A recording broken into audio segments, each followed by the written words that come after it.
Domingo Miral López nació en Echo el 18 de febrero de 1872 en una familia tremendamente humilde, muy pobre. Se matriculó en el seminario de Jaca para poder seguir estudiando, pero como no podía estar en el seminario de Jaca, lo que hizo fue cuidar rebaños ajenos para mantener a la familia y ya pues, a una cierta edad terminó, digamos, sus estudios en el seminario de Jaca. Después su hermano obtuvo un puesto como pues, sacerdotal en Tarragona, pues toda la familia se marchó a Tarragona, estudió en la Universidad de Filosofía y Letras de Barcelona, que en ese momento era el centro de helenismo más importante de España, es decir, de estudios griegos. Hizo una tesis doctoral sobre Gracián, una de las primeras modernas. Quiso tener un puesto en la Iglesia, ordenarse sacerdote. El obispo le denegó un puesto al que él había opositado y que creía que había hecho las mejores pruebas. Y entonces el obispo le dijo, bueno, eres muy joven, habrá otra oportunidad para ti. Y él dijo, no habrá otra oportunidad. Se salió de la Iglesia, tuvo una plaza en la Universidad de Oñate. La Universidad de Oñate era en este momento la universidad más conservadora que había en España, vinculada completamente al carlismo. Y de allí, cuando cerraron la universidad a finales del siglo XIX, cuando cerraron la Universidad de Oñate, opositó una cátedra a la Universidad de Salamanca, justo cuando Unamuno, del que fue muy amigo, asumió la carga de rector. Salamanca estuvo bastantes años, permutó la cátedra de griego por una de teoría de las artes en la Universidad de Zaragoza, porque quería venir a la Universidad de Zaragoza, se consideraba muy aragonés, y luchó toda su vida por que los estudios clásicos en la Universidad de Zaragoza se volvieran a instaurar. Ocupó un montón de cargos, fue decano de la facultad, fue incluso rector hasta la llegada de la República. Después, como era bastante conservador, se le quitó el puesto de rector. Es el inspirador de los cursos de verano de Jaca, los primeros de toda España. Unamuno estuvo en la Universidad de Verano de Jaca. Yo creo que fue el primer año, inauguró los cursos de verano de Jaca. Entre otras cosas originales que se hacían en Jaca eran excursiones a lugares paradigmáticos del Pirineo. Pero también estuvo Lorca en Jaca, y Menéndez Pidal, y Alarcos, y José Manuel Blecua estuvo pues igual 40 años, el Blecua padre yendo a la Universidad de Verano, y tantos filólogos.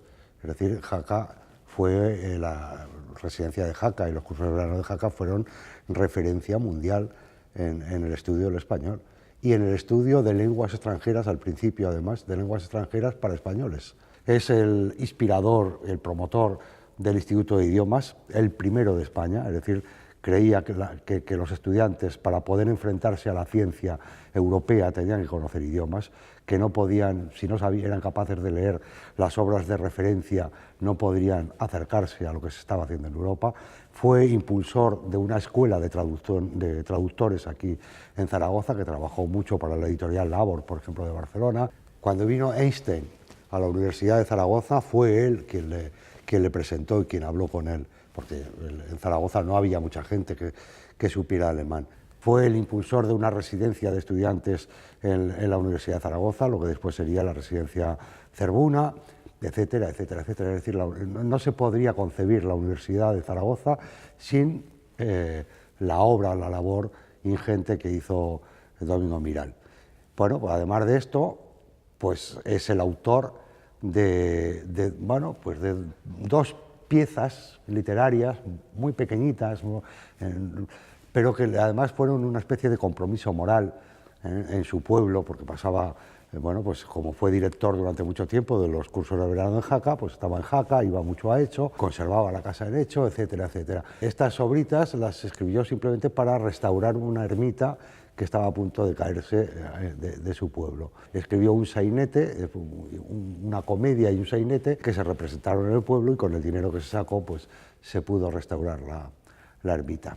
Bueno, la labor de Domingo Miral con respecto al aragonés en general y al cheso en particular, él había nacido en Echo, por lo tanto sabía cheso, pues es una labor importantísima. ¿Por qué? Porque se trata de un filólogo.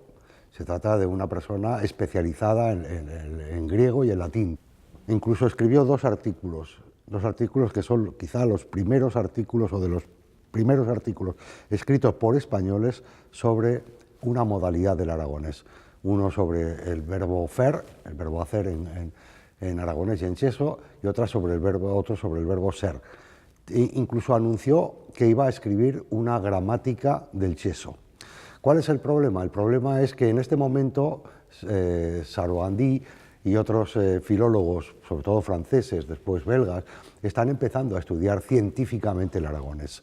No se tiene conciencia todavía de que cada una de las hablas, cada uno de los idiolectos que se hablan en los distintos valles constituyen una pequeña tesela, una pequeña baldosa de un conjunto, de un mosaico mayor. Entonces, Domingo Miral simplemente habla del cheso como una lengua individual, como una lengua particular, como la lengua de su pueblo, sabiendo que hay otras hablas en el pueblo de al lado, por ejemplo en Ansó, muy parecidas, pero la considera simplemente diferente, con su propio sistema verbal, con su propia sintaxis, su propia fonética y su propio léxico. Entonces, desde esa perspectiva es como él acomete este empeño.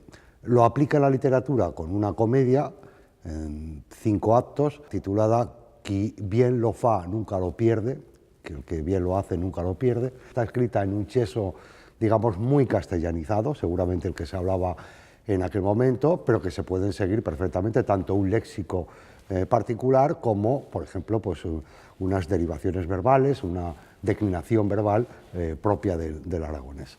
Las acotaciones están en castellano y, por ejemplo, todos los parlamentos del personaje de Zaragoza están en un perfecto castellano.